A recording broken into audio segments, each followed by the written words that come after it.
What's up mga what's up? We're back in and again, gang. So today, ang gagawin po natin ngayon ay magre-review tayo ng isang mechanical keyboard from Shopee na galing sa Gigaware to me. Without further ado, let's go! So yun, i-review po natin ay itong K550 Gigaware keyboard, mechanical keyboard, yung ito. So as you can see, walang kaartihan. Ito po yung laman niya. Subscribe ka muna. Yeah, ito yung laman ng box niya. Wait, labas muna natin. So ito, as you can see, ito yung K550 ng Gigaware mechanical keyboard. Ito po yung first mechanical keyboard ko as a professional gamer and a part-time student.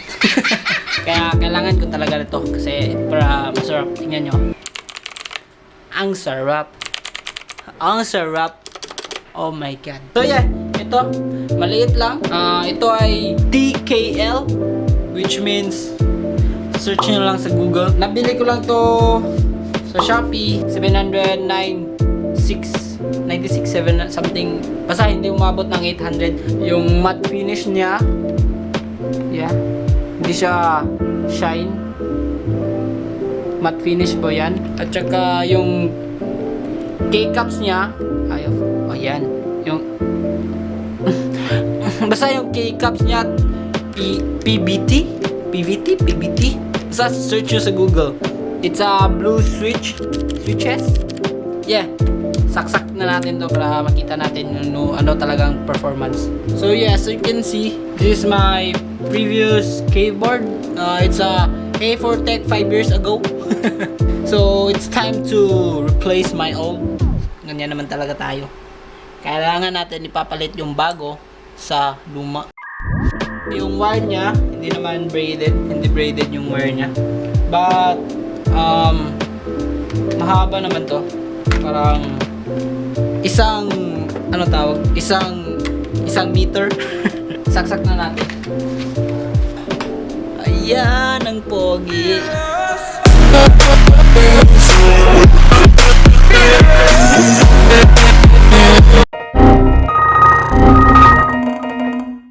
So yeah, ito po yung K550 from Gigaware to Shopee to me. Yung weight niya ay parang hindi ko alam.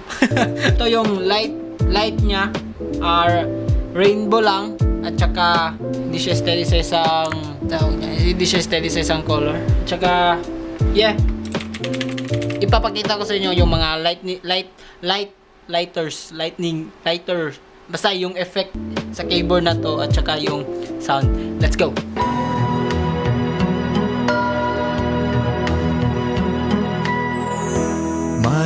Feliz Navidad, Feliz Navidad. Maghihilom ang lahat ng sugat. Ang nagsip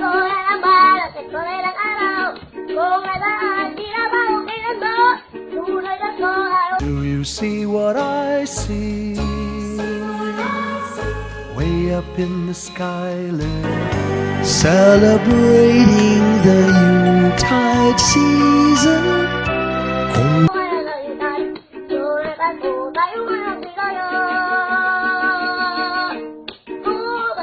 Kundi ikaw, salamat sa liwanag. Ay talaga rin.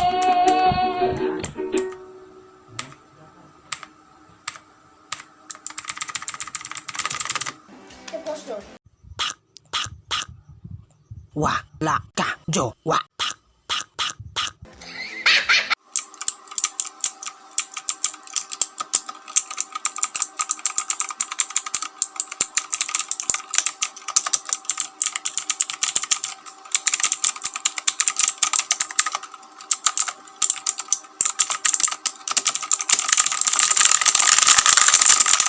Ang sarap. So yeah, overall, overall, talagang ang ganda. For me, as a first time mechanical keyboard user, tama ba? For me, ang ganda talaga.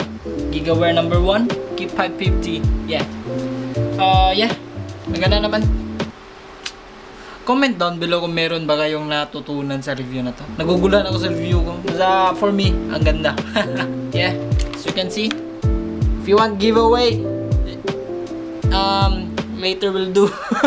So yeah, like, comment, share, and subscribe, and share to your friend that K550 is the best gaming mechanical keyboard for beginners and for intermediate and for the professional. Kapag may pera ka, don't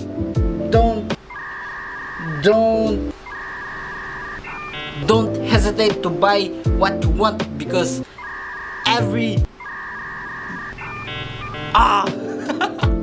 basta like, comment, share, and subscribe. See you next. Yeah, peace out.